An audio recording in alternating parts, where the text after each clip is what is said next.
I'm Bob. Today, I'm going to be explaining Ivy's Introduction to Computer Science and Programming using Python. This course is designed for students who want to start computer science the right way, with strong fundamentals, clear thinking, and real problem solving.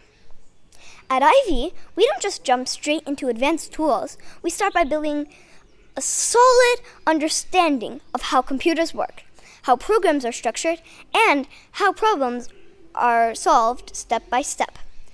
Python is the language we use in this course because it's beginner-friendly, powerful, and widely used. But the goal here isn't to just learn Python. It's to learn how to think like a programmer. Through guided lessons, hands-on exercises, and projects, which students build confidence writing code, debugging errors, and designing simple programs on their own. This course is designed for beginners, whether you're a school student, a college student, or someone starting fresh in tech. And the best part is there's no programming experience required. Join IvySchool.ai.